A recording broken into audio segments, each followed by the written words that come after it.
श्री राजीव राय। धन्यवाद मैडम। धन्यवाद मैडम, आपने हमें बोलने का मौका दिया बजट पर, और मैं अपने बजट भाषण की शुरुआत इस आक्रोश और नाराजगी के साथ करना चाहूंगा कि एक बार फिर आपने उत्तर प्रदेश को ठगने का काम किया है, खास तौर से पूर्वांचल के साथ जो आप लगातार अनदेखी करते रहे हैं। और मेरे लोकसभा के बारे में तो मैं क्या कहूं, हमारे बड़े भाई और मंत्री जी, कपड़ा मंत्री जी यहाँ बैठे हैं। हमारा यहाँ एक कताई मिल है, केंद्र सरकार की जमीन है, कल्पनाथ राय जी ने शुरू किया था। आज से 7-8 साल पहले कपड़ा मंत्री जी और उत्तर प्रदेश के मुख्यमंत्री जी घोषणा कर रहे थे कि चुनाव था कि उस कताई मिल को शुरू करेंगे। हमारे यहाँ उस कताई मिल क्या, हमारे मऊ घोसी लोकसभा में एक पैसा देने का काम इस सरकार ने पिछले 10 सालों में नहीं किया है, एक भी प्रोजेक्ट नहीं लगाया है। अगर आप इसी तरह अन्याय करते रहे तो आजादी के बाद गलती से एक बार आपने 2014 में चुनाव जीत लिया था, इधर रेलवे मंत्री जी कहीं थे, मैं एक लंबा लिस्ट दिया था गाड़ियों का, दोहरी घाट से नहीं चल सकता, बॉम्बे का नहीं चल सकता, दिल्ली का नहीं चल सकता, कलकत्ता का नहीं चल सकता। तो किसी पंडित ने बताया था आपको यहाँ कुर्सी पर बैठ कर रहने के लिए कुछ चल ही नहीं सकता। तो उसका जवाब यह है कि चुनाव आने वाला है, प्रधानी में आपको वोट नहीं मिलेगा, ब्लॉक प्रमुखी में वोट नहीं मिलेगा, जिला पंचायत में वोट नहीं मिलेगा, विधायक में वोट नहीं मिलेगा, लोकसभा में वोट नहीं मिलेगा। मेरे घोसी लोकसभा की तरफ से मैं आपसे निवेदन खास तौर से करता हूं कि कपड़ा उद्योग आपका है, बुनकरों में खाली माइनॉरिटी के लोग नहीं आते हैं। जब कपड़ा बिकता है तो ट्रांसपोर्ट वाले भी होते हैं, धागे वाले भी होते हैं, अर्थव्यवस्था सुधरती है तो सारे धर्मों के लोग होते हैं। मैं वित्त मंत्री जी से अनुरोध करता हूं कि पीछे बैठे वाले मंत्री जी को कुछ और पैसा दे दीजिए कि मेरे लोकसभा का उद्धार हो जाए। बजट भाषण पर आऊं, मैं मैडम आपके लिए कुछ नहीं कहूंगा, लेकिन वसीम बरेलवी के एक शेर से शुरू करूंगा। वो झूठ बोल रहा था बड़े सलीके से, मैं एतबार न करता तो और क्या करता। मैं वसीम बरेलवी के वो किया हूं, मैडम को नहीं कहा हूं, उनके एक शेर को कोट किया मैंने। मैडम, बड़ी जोर से दावा किया गया 12 लाख रुपए के इनकम टैक्स का, और यहां से मैडम ने घोषणा किया, बाहर जो मीडिया है, अब उसको लोग गोदी मीडिया भी कहते हैं, जोर शोर से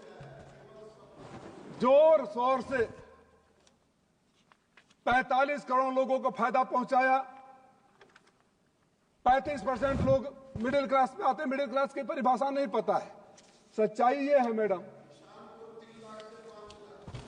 कर्जदार बना दिए, माफ कर दीजिए कर्जा, किसानों का कर्जा माफ कर दीजिए, मैं आपका स्वागत करूंगा, वंदन अभिनंदन करूंगा। कर्जा क्यों बढ़ा रहे हैं?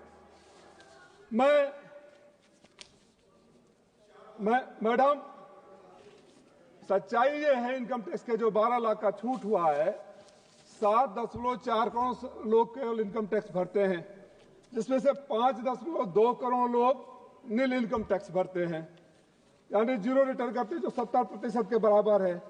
2 करोड़ 2 लोग, जिसमें 28% पुरानी रिजिम ओल्ड आयकर व्यवस्था के अंतर्गत है। 1.5 करोड़ बच गए। 1.5 करोड़ में मुश्किल से वो इनकम टैक्स पे ही होंगे जो 7 लाख से 12 लाख के ब्रैकेट में आते होंगे, कि 7 लाख से पहले वाले तो पहले ही आप कुछ नहीं लेते थे। नहीं, मैं सच में बोला, सच सुन लीजिए। मुश्किल से 20 से 30 लाख लोगों को इनकम टैक्स राहत दे रहे हैं। 12 लाख से अगर 12 लाख 10,000 हो जाए तो आप 65,500 वसूल लेंगे, और इस 20 से 30 लाख लोगों को जो राहत देते हैं, 2 बातें कहूंगा। आपने 20 से 30 लाख लोगों को 7 से 12 लाख वाले ब्रैकेट में राहत तो दिया, लेकिन जो हाउसिंग लोन पर रिबेट मिलता था, बच्चों के फीस पर मिलता था, हेल्थ इंश्योरेंस पर मिलता था, सबको आपने छीन लिया, सबको आपने वापस कर दिया।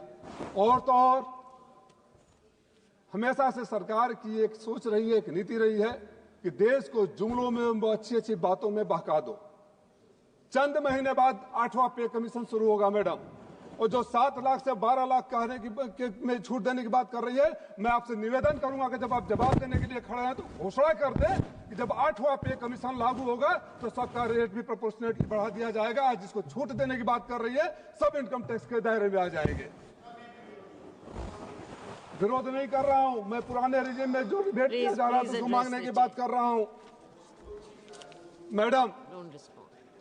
मैडम मंत्री जी हैं, वो क्या कहें। मैं आपसे देश के किसानों के बारे में भी कुछ कहना चाहूंगा, खास तौर से हमारे उत्तर प्रदेश के।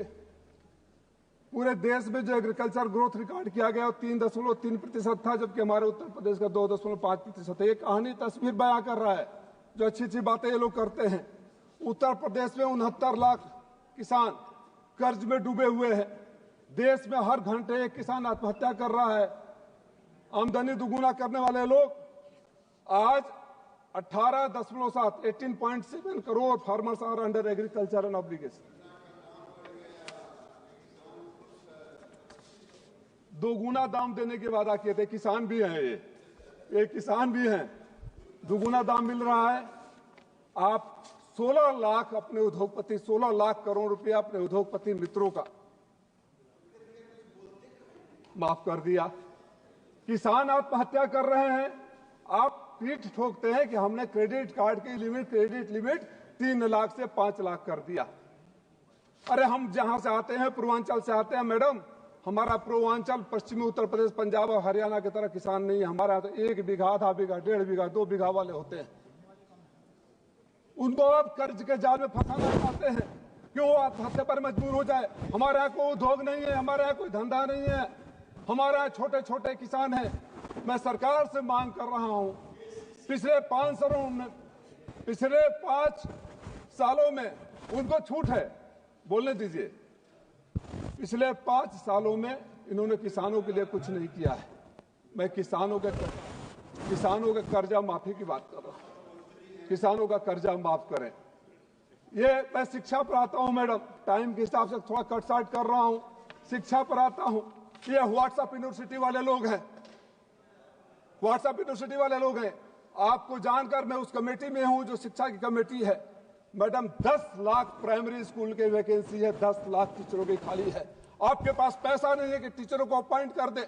जहां प्राइमरी स्कूल में आप टीचर अपॉइंट नहीं कर सकते, देश की शिक्षा व्यवस्था बनाने की आप बात करते हैं। और उस स्कूलों की हालत क्या है। 30 से 35% केंद्रीय विद्यालयों की बात कर रहा हूं, संविदा पर नौकरी कर रहे हैं। वो खुद ही सुरक्षित नहीं है, उनको खुद ही नहीं पता कंटिन्यू करेंगे नहीं करेंगे। और कितनी बड़ी विडंबना है कि 9th के मैथ के क्लास में एक टीचर जाता है जो रेगुलर है, जो 1 लाख, 1.25 लाख सैलरी पाता है।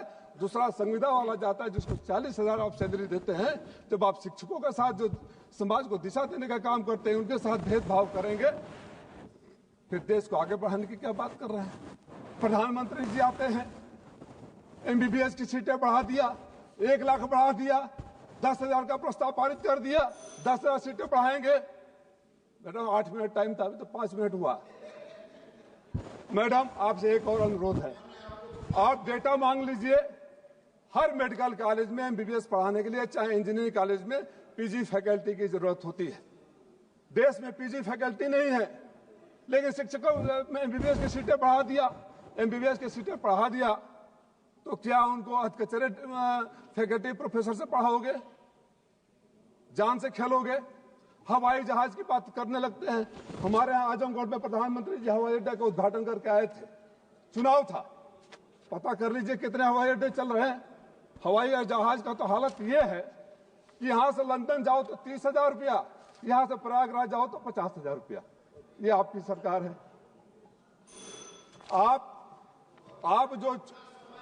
आप जो बातें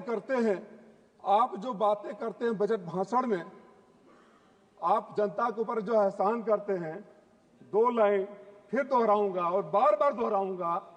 आप आवाम पर कुछ ऐसे एहसान करते हैं, आंखें तो छीन लेते हैं और चश्मे दान करते हैं। Thank you. मैं एक अनुरोध करते हुए, मैडम हाथ जोड़ कर कह रहा हूं, पूर्वांचल बहुत पिछड़ा है, भूखमरी के कगार पर है। हमारे यहाँ उद्योग नहीं है, हमारे यहाँ किसान छोटे छोटे हैं, हमारे यहाँ बाढ़ और सुखाड़ का क्षेत्र है। आप अपने दिल पर हाथ रखकर सोचिएगा, अगर पूर्वांचल के लिए कुछ नहीं दिया हो तो पूर्वांचल पर उपकार कर दीजिएगा। और मेरे घोषी लोकसभा में जो बंद पड़ी मिले हैं उसको चलवा दीजिए, वही रोजगार को अवसर प्राप्त होंगे। बोलना बहुत कुछ था। मैं ये कहते हुए कि जो बजट है किसान विरोधी है, नौजवान विरोधी है, शिक्षा विरोधी है, चिकित्सा विरोधी है और इस बजट में कुछ भी नहीं मिला है। जय